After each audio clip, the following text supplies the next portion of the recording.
Government Annual Report. They are interchangeable for the most part, shining faces smiling at other shining faces, all with wonderful teeth and enjoying wonderful life, thanks to the honest hard work of the Ministry of Administration and Development.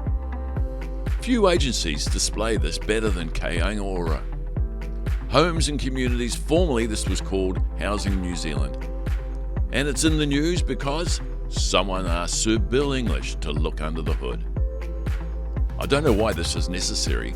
For all my criticism of the state, its various agencies produce excellent reports and tell you exactly how badly they are performing.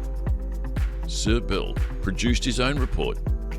It wasn't as good as the one produced by Kainga Ora itself, and its recommendations were weaker than a homeopathic wine.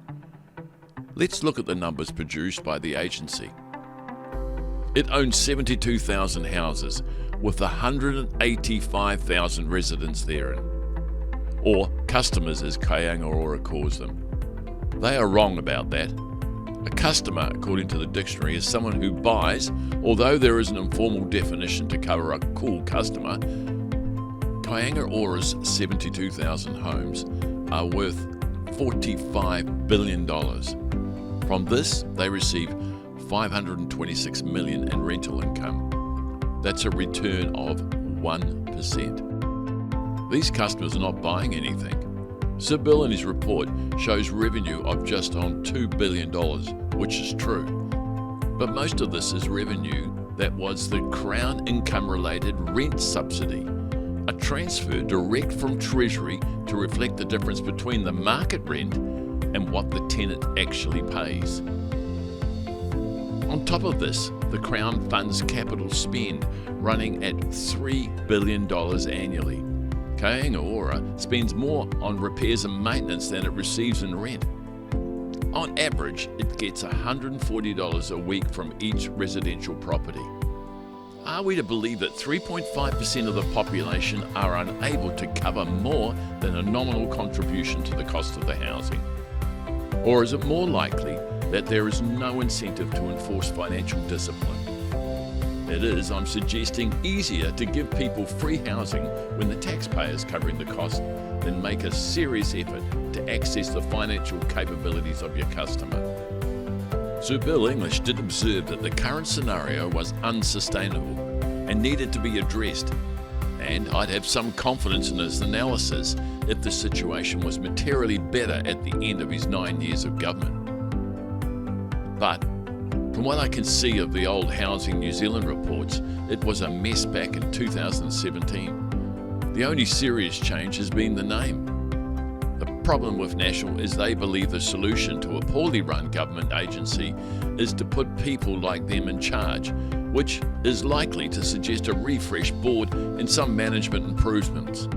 This will not work because the model remains the same.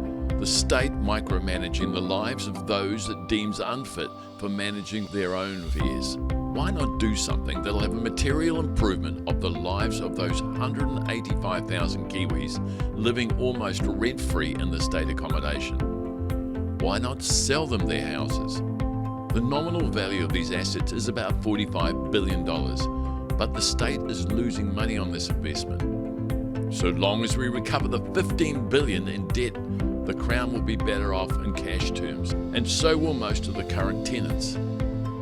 National claims to be the party of personal responsibility.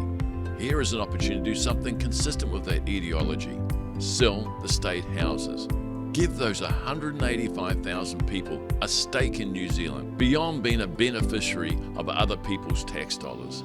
Give them an opportunity to own something that's theirs, a legacy for their children, a chance to build capital and wealth. People who own property take care of it. They maintain, improve, and treasure what is theirs. Giving those in state houses, many who have challenging lives, the chance to take an economic stake in this beautiful country would be the most powerful change beyond improving education that Wellington can achieve for those trapped on the margins of society. Neither Labour or National are attracted to this idea because they both hold in silent contempt those living in the state accommodation and believe their quality of life is dependent on the generosity of the state. and the wise management of Wellington civil servant. They are wrong. It is easy to write people off. It's harder to take a risk on them, but we should. No one can succeed without an opportunity. Believing in someone is often all that is needed to help them believe in themselves. Let's do that.